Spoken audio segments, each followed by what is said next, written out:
In my normal job, I spend my time anchoring the news and reporting at the ABC, but today I'm here in a totally different capacity. This is an area, PTSD, that I'm personally extremely passionate about. So it's a real honour and a privilege to be asked here to do this today and to be sitting on the stage with such a distinguished group of people. So thank you so much, all of you, for coming today. I might just get each of our panel members to introduce themselves to the audience, starting with you, Gus, who you are and what you do. All right, thanks. So I'm a long-term Army officer. I've been in the Army for about 37 years, an infantry officer by corps, and I've spent a lot of my career in Special Forces. My last appointment was as Deputy Chief of the Army in Canberra, and currently I'm the Forces Commander, responsible for a large part of our Army, everyone from when they join the Army and become a recruit, right through to when they're serving in brigades around Australia before they deploy in operations. I'm Robin Walker. I'm a medical doctor by training. I joined the military or joined the Navy to spend most of my early time doing diving and submarine medicine, then moved into sort of operational health planning, and in my current role I'm Commander Joint Health and Surgeon General of the Australian Defence Force, so responsible for the health care that is delivered to all members of the Army, Navy and Air Force. My name's Mike Van Balen. Like Gus, this is my 37th year in the service. I'm a seaman warfare specialist by trade, which means that I spent a good portion of my career at sea with the role of fighting the ship and ultimately being the commanding officer of the ship. My current job is as the Deputy Chief of Navy, and in that role I'm responsible for running the Navy for the Chief. So I look in and down and he looks up and out. Good afternoon. My name's Russ Crane. Did just under 41 years of service with the Royal Australian Navy. Started life as a clearance diver in the Navy, and then moved into a number of seagoing commands after I grew out of my wetsuit, quite literally. But that's what happens as you get a bit older. I retired after a period as the Chief of Navy from 2008 through till 2011, and thought I was going to relax for a bit and go fishing. But the phone calls started, and one of those phone calls was from the Senator Ronaldson, who asked me if I'd come on board to chair the Prime Minister's Advisory Council on Veterans' Mental Health. It was an issue that I'm passionate about and one that I couldn't refuse. So I took that up, and now 18 months ago we formed the council, and we've been running for 18 months. And it's a privilege to be able to hopefully add a bit of support to the government's thinking around veterans' mental health. I'm Warren McDonald. I joined the Air Force at 15 to escape school. That didn't quite work out. So as I've gone through, I became a pilot, served in various commands in Air Force, and now currently the Deputy Chief of the Royal Australian Air Force. And of the directorates that I look, workforce is one particular directorate that obviously has the focus of the audience here today, and inside that, obviously we look after the welfare of our personnel. Very similar task and role to Michael, the Deputy Chief of Navy. Thank you. I'm Craig Orme. I'm the Deputy President of the Repatriation Commission, which means I work for the Department of Veterans Affairs, which is a great privilege to look after the veterans and their families across Australia. In order to get that, DVA were kind enough to allow me to do some work experience in defence for the first 37 years of my career with Army. All right, we might get started with questions. I've got to say I don't have specific angles or questions or areas that we want to go to, so I'm hoping that this forum will be something where we can all talk amongst ourselves, talk across each other, and let's just see where the dialogue goes.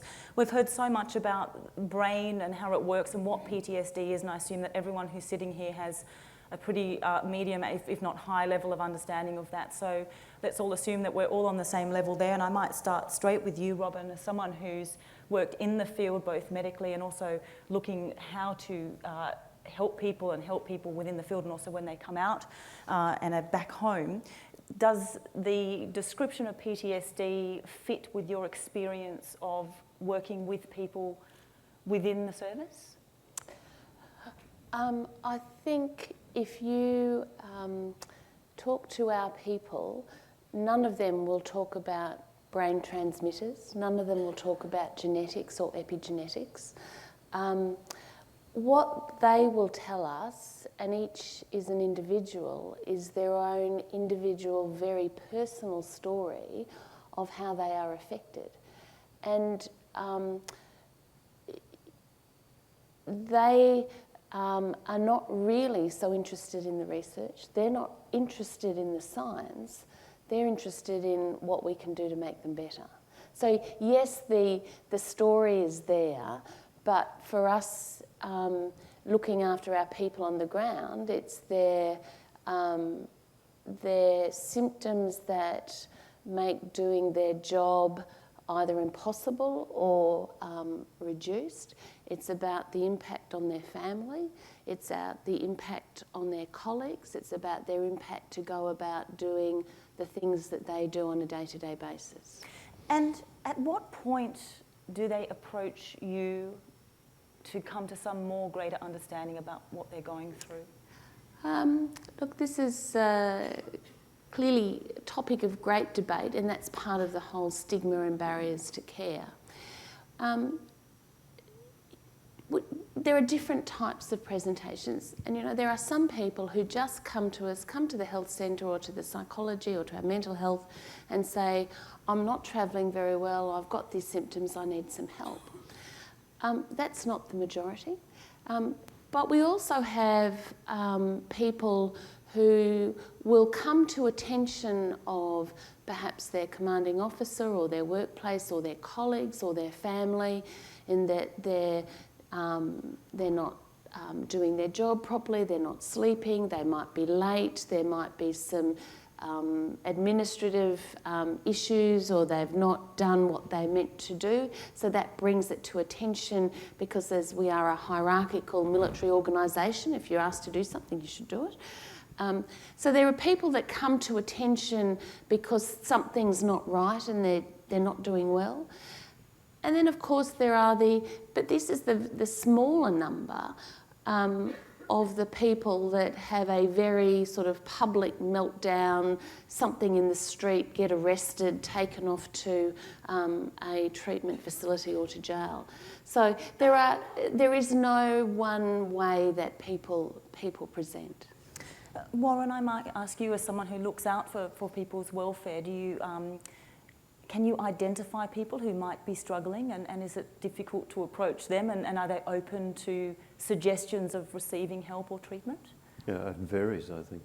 Obviously the audience here, given their medical profession, have seen that as well, and it's very much inside what is Defence and Air Force, that it's individual is very different to the way they present. Some can be highly competent in their outward face or their outward posture, but living in underneath are some issues.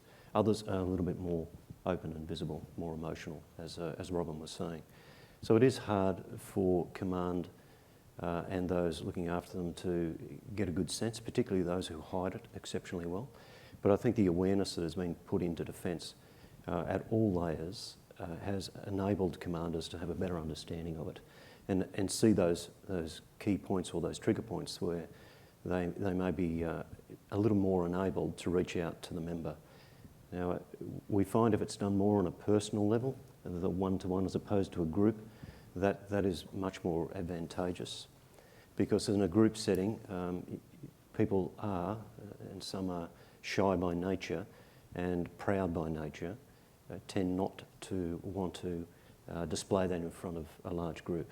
So it's better, for most circumstances, for it to be taken in a very personal approach. And commanders and flight commanders, etc., are very good at that, particularly in the Army and Navy, where they're very close to their personnel, and obviously they've seen more of it than Air Force has as a statistical basis. But I'm very confident with the programs we have inside Defence at the moment and the level of awareness. It did not exist to this level 10 to 15 years ago at all. And you could say 5 years ago. It was starting to become an emerging understanding. But forums such as this and the endeavours of a lot of very good people have brought out an exceptional level of awareness inside Defence, so we can pick up these people. Thank you, Warren. So we've heard so much about stigma, about the difficulty potentially of reaching out to help. Craig, do you come across that in the DVA? Do you come across that in your work? People who have said, look, it was hard to reach out for help, or I was worried about what my mates would think? Yeah, this is one of the big challenges that we're facing, and to sort of reinforce what Warren was saying, the journey the Australian Defence Force has gone on in the last 30 years, and really almost 40 years, I suppose, since Vietnam, the experience of the way we dealt with mental health in the immediate post-Vietnam period, the fact that we didn't recognise the condition of PTSD until the early 80s, that then became a condition that had a name and that could be diagnosed and that could be treated, that could be compensated for in our veteran system, to where we are now, and having served relatively recently on operations, the command conversation, accepting into the Middle East last year, special operations task groups heading into Iraq to do training of the Iraqi army, our air task group coming into the country to commence operations, bombing operations against ISIS in Iraq, airborne early warning aircraft, KC-30 refuelers. The commanders and the leaders are looking at their people all the time, looking at people in Afghanistan. We're seeing people stepping forward on operations, saying they're having trouble, they're not travelling well, being given opportunities to step outside that pressure environment for a while, either in theatre or out of theatre. People on peacekeeping operations around the world who are travelling in a difficult way, and I saw that moral injury, which was a really important, I think, pressure that a lot of our peacekeepers have when they stand by and watch something. We've seen from the experience of Rwanda particularly, the angst of those carers, predominantly the people who went across to help and heal, who couldn't, who had to watch. All those things are compounding. So at the command level, at the middle level, and at the soldier-to-soldier, airman-to-airman and sailor-to-sailor level, people are having conversations now they weren't having before. The door has been opened, and this type of forum and this journey is something that we're still going on. I think the ADF, for those still in uniform, still have a way to go. But if you look at the broad sweep of history and where we've come from and where we are, we're in a much better place. On top of that, then, if you add some of the new diagnostic tools and the advances in medical technology and medical research, which we're all partners in and funding, I think we're on the right trajectory, still with plenty of work to do, but with great hope ahead of us. And what's that work when you say those in uniform still have a way to go? What are you referring to there, Craig? Well, I defer to my uniform colleagues. I've now left, so I'm not a commentator, but it goes to culture, it goes to behaviour. We hear that coming out through the first responders, what I'd say a hyper-masculine culture, an over-focus on toughness, the warrior being bulletproof and impervious to harm of any sort, physical and especially mental. The ability to have trusting, open and safe conversations that you couldn't once have, the issues of suicide, the issues of stress, the issue of putting your hand up for time out if you need it, all those things at the more senior levels, it's penetrating. But we have to be very frank, at the lower levels, people still have concerns. They still have to learn to trust the system, and the system has to demonstrate that it can be trusted. And from my personal experience in operations, we've had people put their hands up, they've been treated well, and I think it's through those examples and the lived experience that people understand they can trust the system, and that's incumbent on those who manage and lead the system to make sure they can be trusted. So Gus, I might turn to you. How do the young people learn to trust that system? And let's say one of them does put up their hand and say, look, I need a bit of time out. Is it possible for them in reality to be accepted back in when there's an awareness that this person has struggled with some issue of their mental health? Is the culture open to that? Absolutely. I'd agree with Craig's comment that the military still has some way to go. And I think if nothing else, this forum helps us to all understand that Australia and organisationally we have a whole way to go. It's fantastic to see so many people looking and trying to tackle the challenge as we take that journey, everything from the clinical side through to the organisational and the cultural side. And we're very much in this together. So for me sitting here today, very heartening to see the support that we have as we confront some of these challenges. I do think culturally we've come a long way, and particularly I suppose my own experience, a long time in the SAS and in Special Forces, where there perhaps was always a focus on both the physical and the mental, but often just the nature of the business brings that teamwork and that physical to the fore. So trying to tackle that challenge of destigmatising the mental is, I think, a challenge that we've been grappling with, but I think wrestling with it pretty well. So from my own experience, when I would talk to the troops in Afghanistan, having served there a number of times, but seeing them just back from patrols and so forth, I'd be explaining to them that I was being really selfish about this, that my job is to ensure that Australia delivers a military capability to government. And to do that, I need soldiers who are able to be physically and mentally able to complete the missions that they're assigned.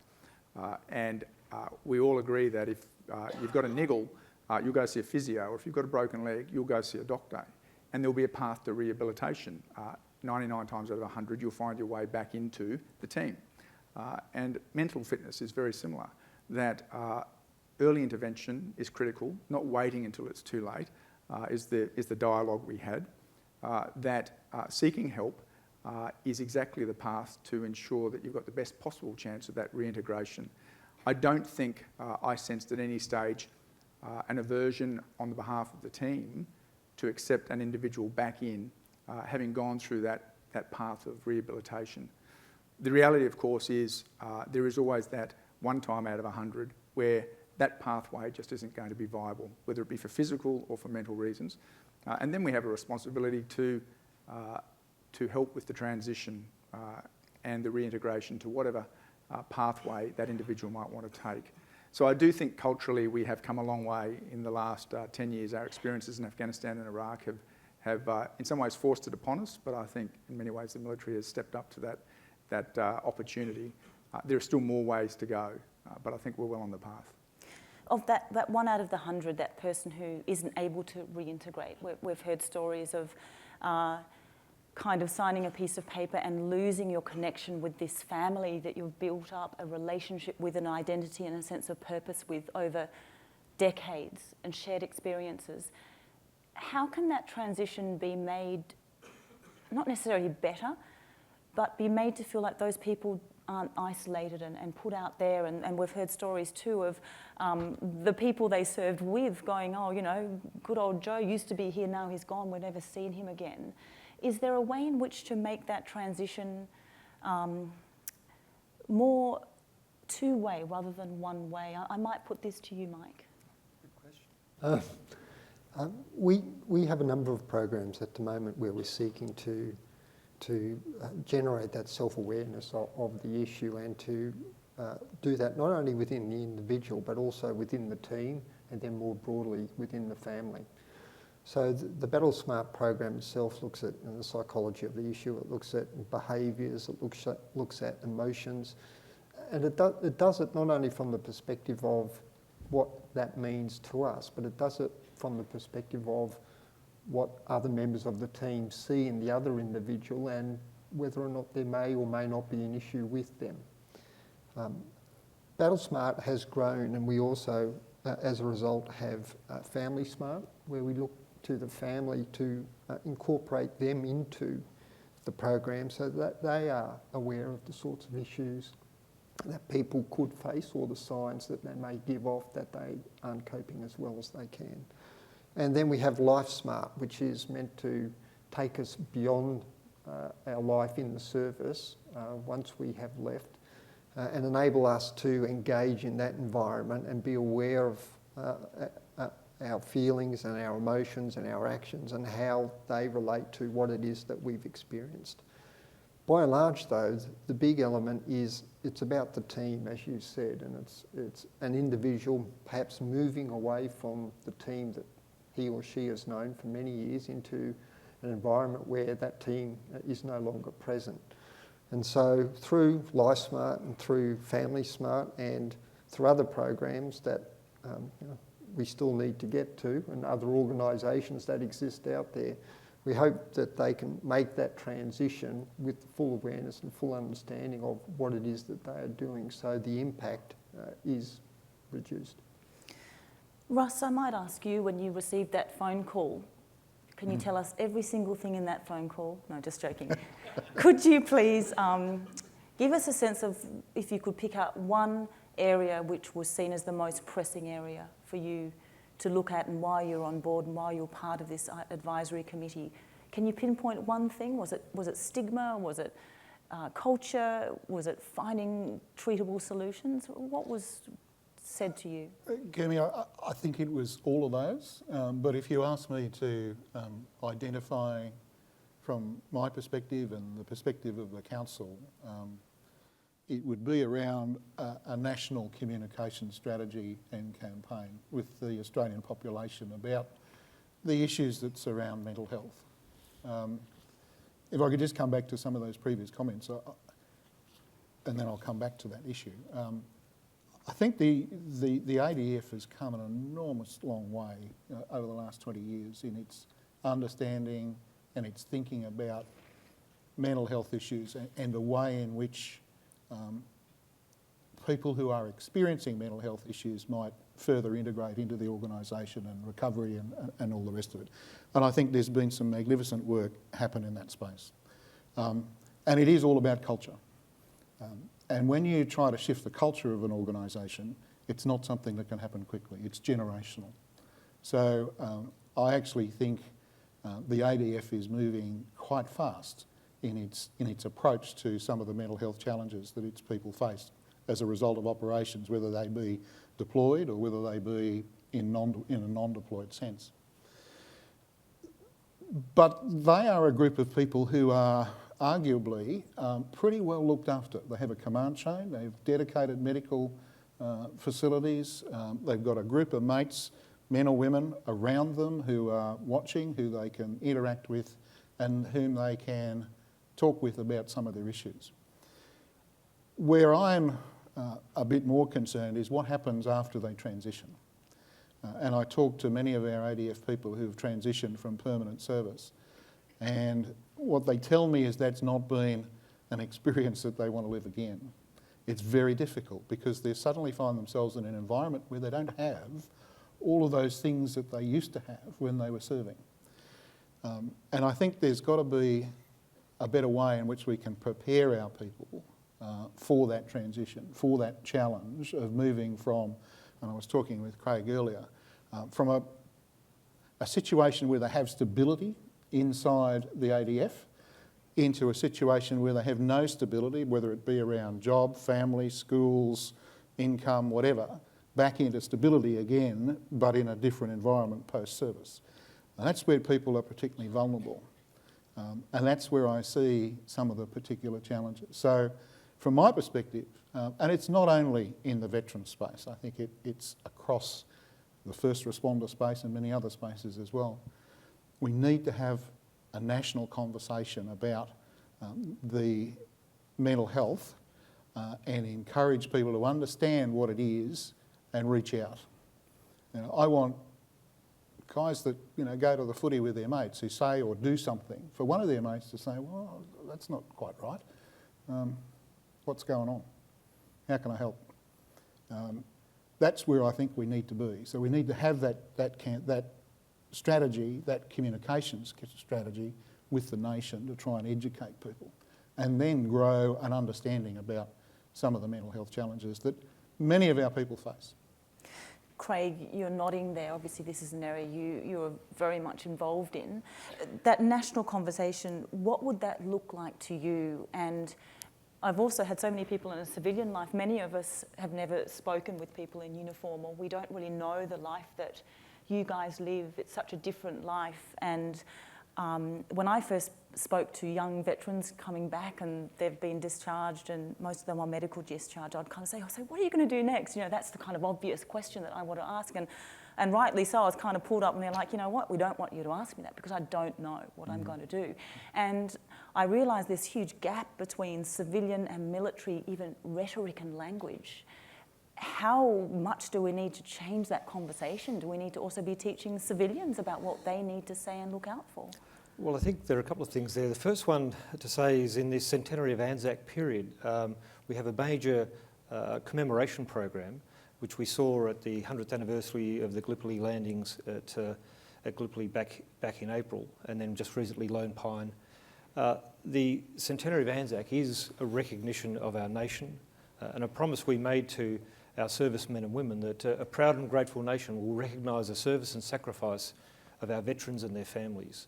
And we will commemorate that service, and we will support those who are wounded, ill or injured from that service. So there is a national dialogue going on. The Spirit of Anzac Centenary Exhibition was opened just last Friday down in Albury-Wodonga. So I think we're going through a special period during this centenary of Anzac that I think we can harness the commemoration activities, the communication around service. And I think what we're seeing with the celebration of Anzac Day and the resurgence and the attraction of Anzac Day to our people as a rally point around service.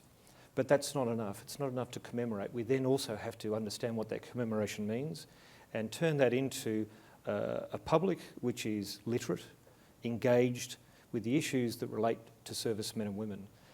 In the Department of Veterans Affairs case, what we're trying to do is to recast our conversation, recast how do you enter the system. I described we have three sort of client groups. We have our clients who have been with us for a long period of time. We have war widows who are over 100 years old who go right back. We have veterans of the Second World War in Korea and Vietnam. And those people have what I would call this stability in our relationship. They have their support, their pensions, their medical support. Then we have another group who are entering the Veterans Affairs system, who are entering because they've been told that they're now going to be medically discharged, and the Veterans Affairs is the department that provides their support for their rehabilitation, for their income support if they need it. They have to enter the system now and make claims and be assessed at a time when they're troubled, a time when they're challenged in their physical health, their mental health, their domestic situation, this instability that Russ was talking about. And it's a difficult time, and it's at that time when they've got to go enter the system. And eventually, at some point, they achieve that stability. So we need to have a conversation with that. Now, I think our experience in the Department of Veterans Affairs of how we deal with that, with the Department of Defence and the Australian Defence Force of how we deal with that, is also an informative one that we can share with our brothers and sisters in the community who have similar issues, the first responders who have similar challenges. They may not have the geographic challenge, but they have the emotional challenge and the challenge of, if I'm unwell, how do I get better? If I can't work, how do I live? And who's going to help me? And that's where the Department of Veterans Affairs works very closely with Defence and with our veterans to provide that safety net, to give people what I describe as two things. Everybody needs purpose and dignity, regardless of your capacity to work or not to work. We need to give people that purpose, that sense of purpose, and the dignity that comes from that, be that paid employment or voluntary work, or work to the capacity that they can do commensurate with their incapacity. They're the sorts of things we need to do, and we need to engage with each other and engage with the ex-service community and our broader community to understand who those people are, what they've done on our behalf, and why they need the treatment and support that we should willingly give them. Thanks, Craig. Robin, I might ask you and go back to this family network, the importance of family. We've heard people sort of say things like, wouldn't it be great to have briefings about mental health nearly off-site and with your family present so that the whole family unit knows what's going on? How important is family involvement in someone's treatment, recovery, and also support for family? I think all the evidence would suggest that it's actually very important. The difficulty is getting people to avail themselves of those services. So we did specifically look at how do we do those sort of, and the Defence Community Organisation provides things to families, but we did look at how do we get families together when they come home, how do we give them briefing sessions. We do screening of our people when they come back from deployment, and we did specific training, because we don't normally provide treatment to children and families. We did family-specific training for our health providers who are doing these screenings. And in anticipation that we thought we would get people bringing their partners, spouses, whether it's their mother or father, along to, very few people take that opportunity. It is very hard because often so we try now not to put the invitation to those sort of events to the serving member. It's much better to send it to the home if we can, because the serving, and often it's the young male or middle-aged male, won't actually tell their partner that we've provided that opportunity. So the opportunity is there, we've offered it up, but they're not actually inviting their partner. Or we've had where the partner said, I wanted to come along and he wouldn't let me. We've done, and we're trialling, and we've just done some work, particularly with our most severely injured, bringing the severely injured, their family, their children together for a weekend, really trying to look at what are their needs as a family with a broad range of social support type mechanisms, so that we, as a family unit, we can look at what we can offer them. We've done a trial of what we call the intensive rehabilitation team, which is, again, we thought originally mainly for the most severely physically, but it turned out to be a lot more of the mentally injured, where that is a multidisciplinary team where families are involved to come along and be part of that treatment. Those sort of things are continuing and are morphing as we've trialled them into, well, the first time we did it, how do we improve on that? Is there a better way of dealing with that? So we offer opportunities, but again, it probably comes down to the stigma of putting your hand up and saying, I've got a problem. So family is important. We have an annual ADF Mental Health Day. It has a different theme each year. This year's theme is about taking action, and we've done a video, but it's all about, in one of the scenarios or that's depicted, it is about the breakdown in the family, and it is about, well, what should we have done to intervene? And what we try and do by that is just, if we can't, it's trying to improve the literacy, trying to say it is okay to bring your wife in, or your partner, or your mother, or your father, or your brother, or whoever it is. But we face some difficulties. Thanks, Robin. Just trying to think where we go next. Can I just follow up on that? Yeah. That one with Robin. Oh, sorry, Craig. One of the issues that we as a council have been looking closely at has been this issue of children. Children in defence families, and we're looking predominantly at those that post-transition, not families that are currently in service. And it would appear that there is little support available for those children who are living in families with some difficult mental health challenges. There is evidence that says it can take up to 2 years for them to see a child psychologist because the workforce isn't there. And that troubles me a little. So I'm asking some questions about how we might try and fix that from a national perspective. But I've spoken with a number of children from families who've got some mental health challenges post-transition, and they need some peer support, and they need some professional expertise to help them through the circumstances that they're in, such that they can see that as that normalise what they're experiencing. Because at the moment, that's not happening. So I think that issue of families, as Robin says, it's a difficult one, but I don't think nationally we're well structured for it at the moment. Craig, you're nodding there. Family is a really important one. You heard from Loretta Prio earlier today about the Veterans and Veterans Families Counselling Service. I mean, it's in the title, the Veterans and Veterans Family Counselling Service, that we provide the opportunity on an anonymous basis, if you like. We don't share the information of people coming to VVCS with the Department of Defence or with the Department of Veterans Affairs. So it's a service that's available for people to come into, and it acts almost as a tripwire, as a first point of call with a no-harm approach. And families also have access to Veterans and Veterans Family Counselling Service up to the age of 26. So that can be a first and safe port of call, and has been for a very long time. And again, to go back to its origins from the Vietnam veteran period, providing that opportunity for a safe place to go to start to share your problems, to help you get into the system. And the challenge is, how do you get into the system?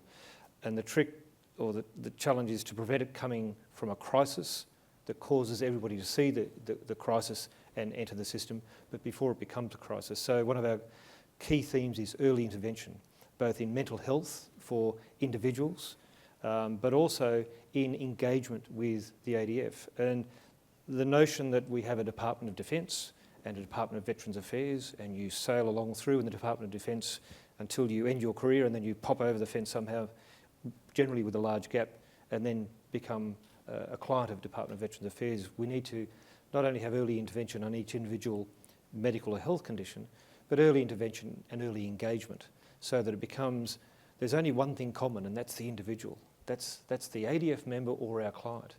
And having been an ADF member and now a client, I'm still the same bloke.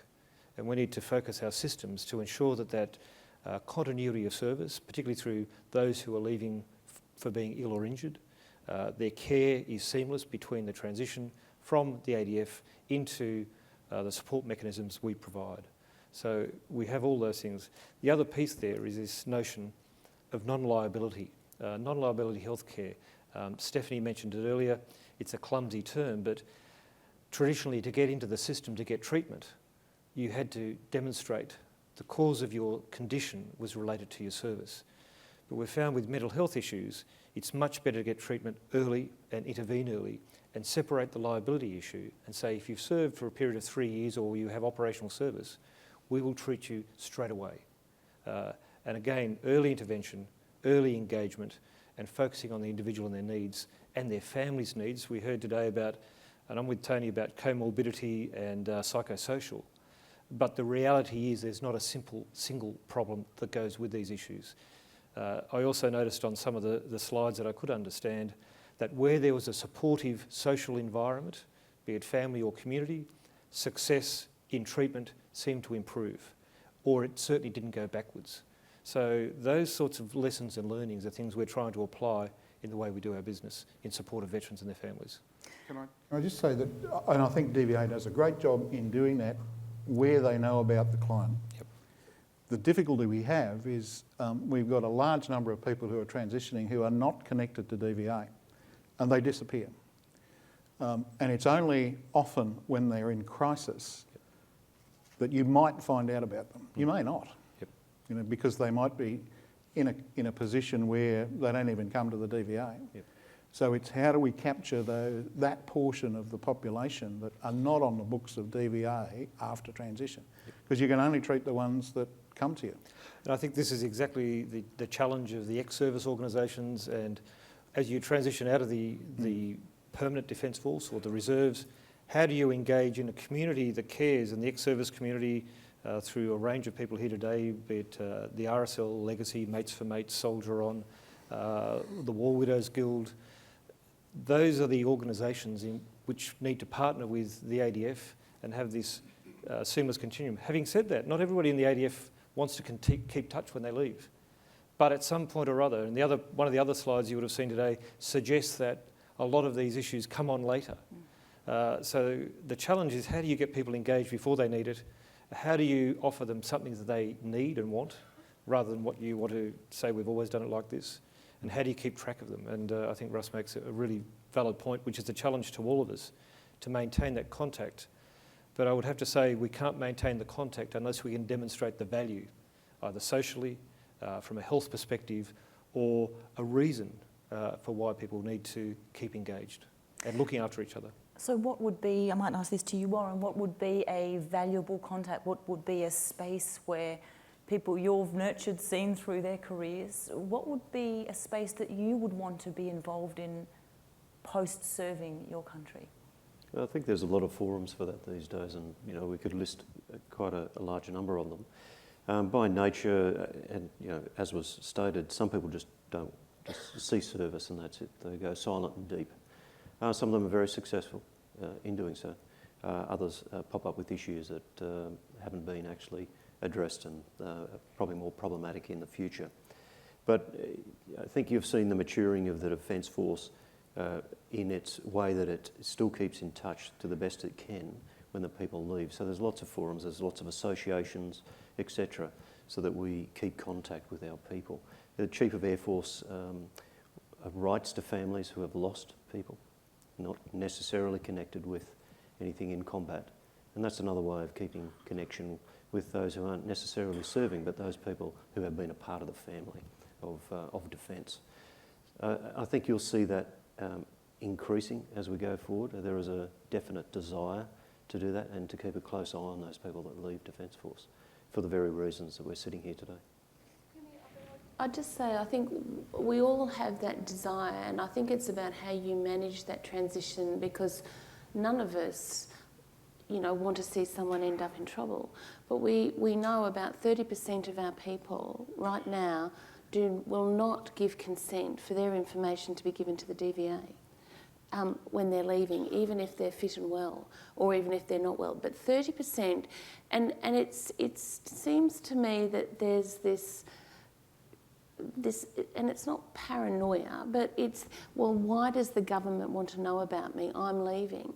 So if that's one thing we could do, it's really, how do you get people to trust you that, in fact, the reason someone wants your details is so that they might be able to contact you later, because we particularly know mental health, perhaps in that, 2 to 4 year after they leave seems to be a bit of a crisis time. But our people say no. And I think it's whether, how do we, we can legislate so that Defence gives all that information to DVA, but is that the right way of engendering trust? So it's how do we get people to want to be part of a system that is there to help them and not do anything else? I suggest that we need to give them value. We need to give them some reason to want to engage. And it can't just be a bar and a pub somewhere that's a club of veterans. There has to be value. And you're seeing, certainly in DVA, with some of our wounded and injured, we have a vocational rehabilitation program looking at getting people into employment. I said earlier, talked about purpose and dignity. Jobs do that.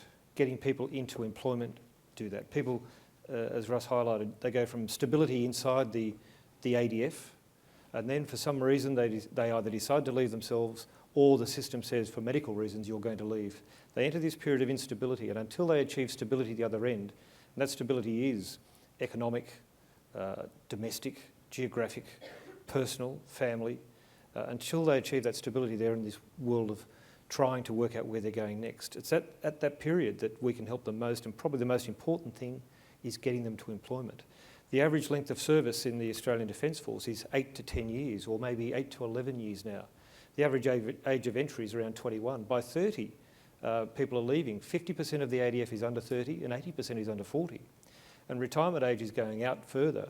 It's going to be 67 years now, so that you are going to have a second career.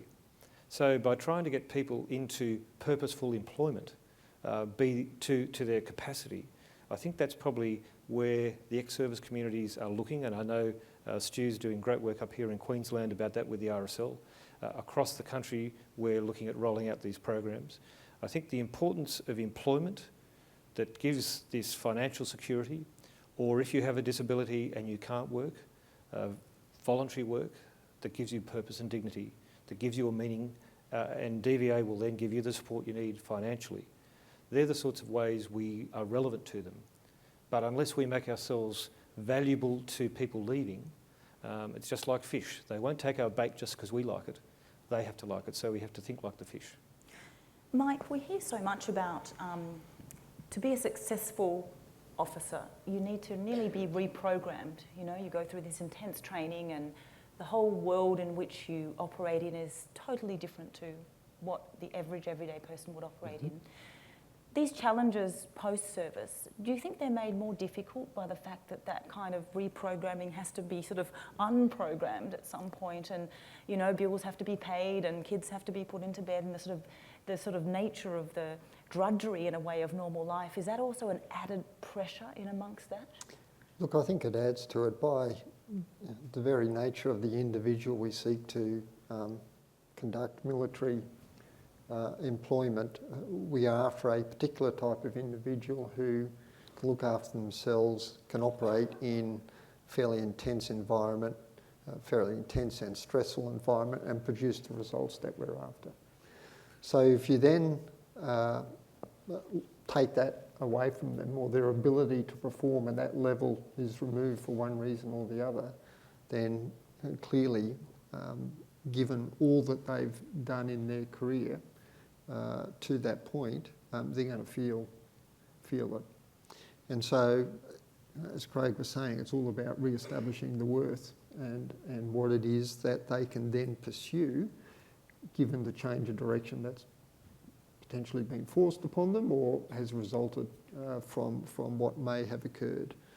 The point I would make around some of the discussion we've had is also that we are, because of the nature of the individuals up here, talking about military issues as they relate to military personnel, and there's an inference in that a lot of it comes from the operations that we undertake. And of course, much of this occurs to people who haven't undertaken those operations. And to that extent, the national discussion which we're seeking to generate here in this forum is all important, because if the nation can start talking in the manner that many of these programs are talking in, then the transition from something like first responder or a military organisation into the general community, the awareness that is out there can only help to serve the people in that transition process. So it's all important that we can continue to pursue that. Gus, do you think that the recruit of the future, knowing the challenges and difficulties and how much the ADF has changed in the last, say, 20 years or so around this awareness, will there be a different little part of the recruitment application which looks at sort of emotional resilience and self-awareness, or is it purely around logistics and physical fitness and following rules? Will a soldier in 20, 30, 40 years' time look different to what it does today? I'd hope that in 2015 we also look to the emotional as well as the intellectual, and I honestly believe we do. I think the discussion over the last half hour has been about the military being separate from society. It's not. It's reflective of society. It draws from society. Our partners, our children live in society. We live in society. We have friends and engagements well beyond the military. It's true, what we ask our people to do, both at home in support of disaster relief and bushfires, and regionally for the same effect, and then globally at the very top end in terms of combat, exposes them to situations that are different to others. And so we have ordinary people, ordinary Australians, doing some pretty extraordinary work. And that's really, I think, how we have to focus and nurture them. And the great work of Joint Health Command and some of the programs they've rolled out has just been magnificent over the last 10 years. Defence Families Australia, Defence Community Organisations, in many ways we're blessed because we have these groups that are seeking to help recognise those ordinary Australians doing this fantastic work. We recognise internally, though, to answer your question, that there is a person behind the personnel. There is a person behind the capability, and how we recognise that through flexible work arrangements, which are increasingly part of our space, through access to counselling on a daily basis, through character development, through continual learning and education in careers, through recognition of competencies so that there's a comparative balance with civilian skills outside. So when people do transition, they can take a skill with them in many cases, but not all. And where they can't, I think then in terms of transition programs, we still have some way to go for a lot of people. But I do think increasingly there is a recognition that perhaps the stereotypical view of a soldier, a sailor, an airman or a woman standing there in front of the drill sergeant getting yelled at is actually something that's pretty much consigned to the history bin. If you look at recruitment videos, though, that's very much the image that's portrayed. So how do we not separate the two? How do we not see it as a separate world to the civilian world? Well, I'd like to think the recruitment videos that I see on TV at the moment show the diversity of our workforce, the inclusiveness of our workforce. I think the broad range of skills that we need to deliver a capability. It's not about the gung-ho soldier. It's about the person who at any rank can step up and lead. I think in some ways we market to those people that might aspire to bring out their best and to be leaders. So in that way, perhaps we do look for a certain niche of society. But we need the intelligent leader. We need the strategic corporal. So I would hope that our advertising resonates with those people. Now, it might be that in seeking that diversity, it doesn't necessarily appeal to 80% of the population. I think that's something we've got to continue to tackle. But I'd hope that we're not marketing purely to the stereotypical Rambo, but apparently we are. So we should review maybe that. That's just how I read it. I want to we've got to wrap up soon, and I've been told to keep it on time. I'm very good with timekeeping, but I want to kind of take it back to the people we're talking about today, and that is people who are suffering from PTSD, families who are struggling, men and women who feel isolated without a sense of identity. Warren, I might put this to you. A lot of the young people I've spoken to have talked about this notion of sacrifice. And sacrifice is something that they've grown up and served to think that it's losing your life on the battlefield or sacrificing your life for the country. A lot of people now feel like, is sacrifice also when you come back mentally changed, or you lose your identity, or you lose your relationship with your family or your wife or your children or your husband? Should we rethink what sacrifice is? I know there has been a lot of work around this, and as Craig mentioned, the 100th anniversary of the Anzacs has talked about that a little bit. It's the first time we've really heard it. Should that sacrifice be reframed slightly for people who, a lot of people I spoke to said, I wish I'd lost a limb, or I wish I had died on the battlefield. At least I then would have understood that my effort was worth it. But look at me, I don't feel like I've really served my country. How do we make everyone feel like they've sacrificed something for their country? Such as the complexity of the human spirit. I think to try and answer that would be a complex endeavour. Fair enough. However, people in society are open to that. They don't necessarily need to see someone without a limb to understand what they've given up.